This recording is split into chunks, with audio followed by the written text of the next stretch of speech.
In 1913, Europe appeared to be the center of the world.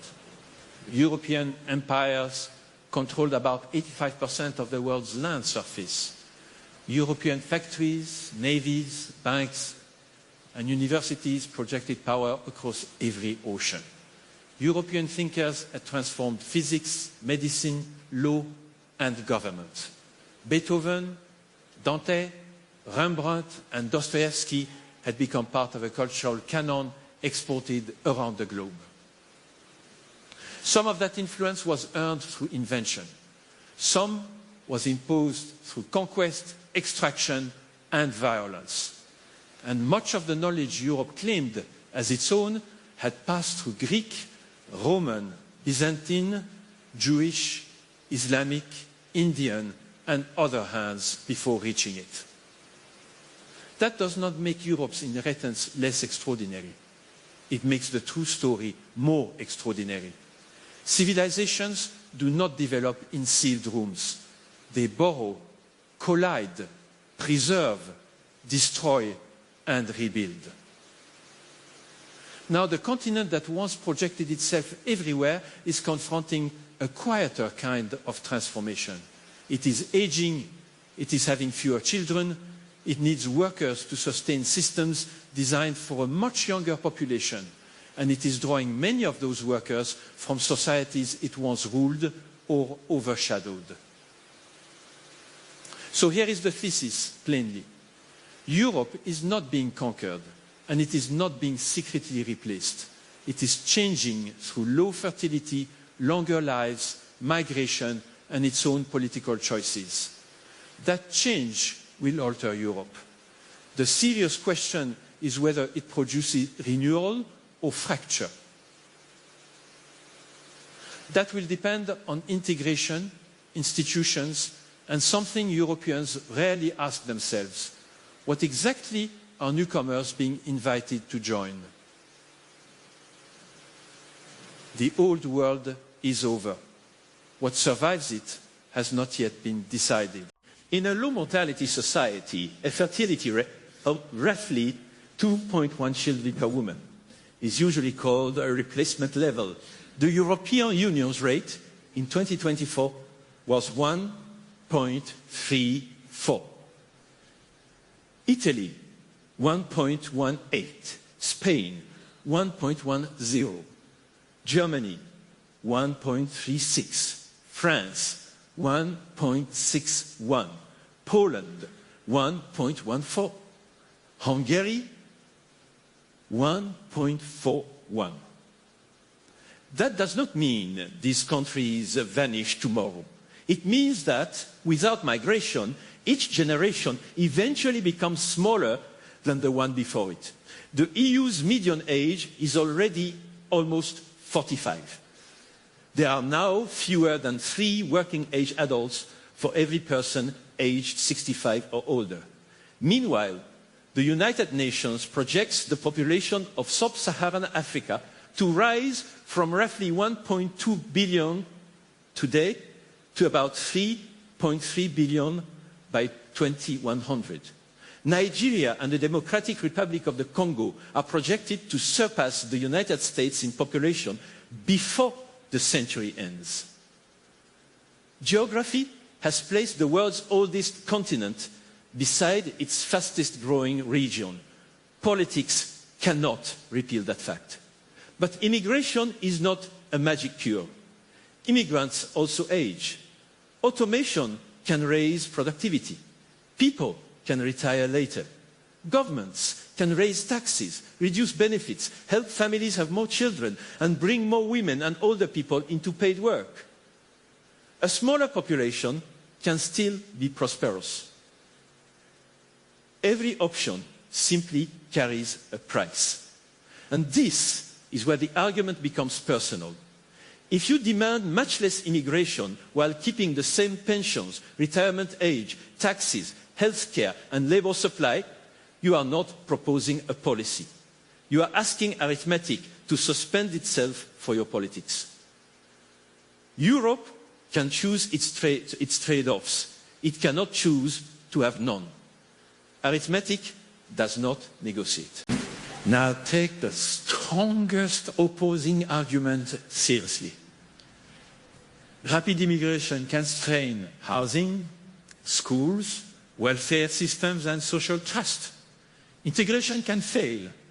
Religious or cultural norms can clash with liberal law. A nation that teaches newcomers nothing, expects nothing, and calls every concern prejudice may discover that openness without confidence is not tolerance, it is drift. Those fears are not imaginary. But the Great Replacement goes further. It claims that elites are deliberately importing non-European populations to erase or politically displace native Europeans. There is no credible evidence of a coordinated plan to do that.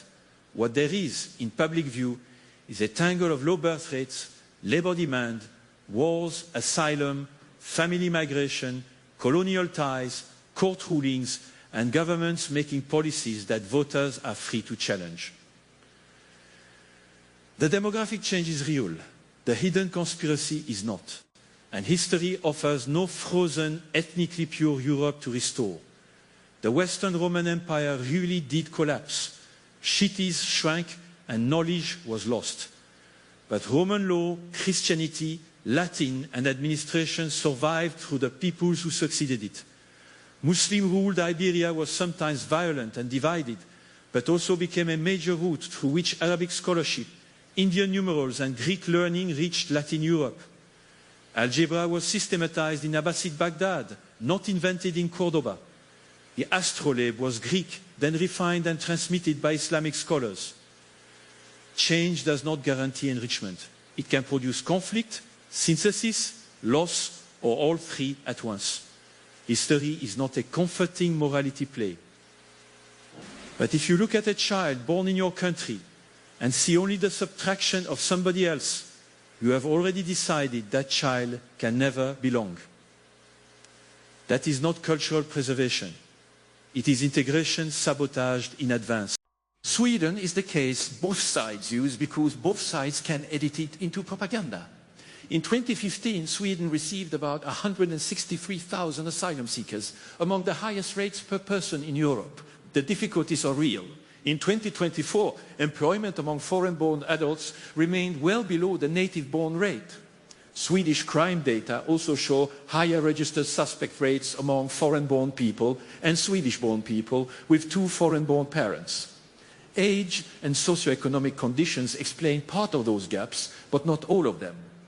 That is the evidence the optimists often minimize. Now the evidence the pessimists omit.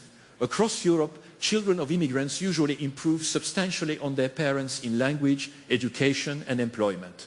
OECD data show reading scores rising across generations in many countries. But the same data still show an education gap and higher youth unemployment than among people with native-born parents. Integration is happening, it is also incomplete. Both sentences are true. Japan is often presented as the clean alternative. Preserve cohesion, reject immigration, and automate. Yet in 2023, 13.8% of Japanese homes were vacant, about 1 in 7. Preliminary 2025 census figures show population decline in more than 90% of municipalities, and Japan itself is quietly modifying the experiment. Its foreign worker population reached a record 2.57 million in 2025. So the honest choice is not open borders or national extinction. Europe can control entry, enforce laws, teach language, demand civic participation, build housing, and remove people with no right to remain. It can also allow those who meet its obligations to become fully European. If you show only the crime gap, you are editing out progress. If you show only the success stories, you are editing out failure. Either way, you are not studying immigration, you are auditioning evidence for an opinion you already had. The future is changing, but more slowly and less apocalyptically than political advertising suggests. In a widely cited 2017 projection, Pew Research Center estimated that Muslims could make up 11.2% of Europe's population in 2050 under a medium migration scenario, or 14% under a high migration one. Under a hypothetical zero migration scenario, the estimate was still 7.4%. That is significant change. It is not the disappearance of Europe. And no demographic projection can tell you whether the result is cohesion or conflict. Numbers can estimate who may live beside you. They cannot decide whether those people share a language, obey the same law, trust the same institutions, or feel that the country belongs to them too. That is political work. Europe's inheritance is not a pigment or a bloodline.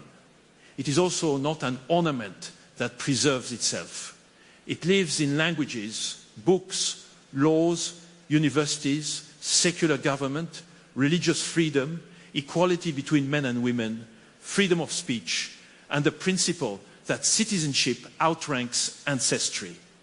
Those things can be taught.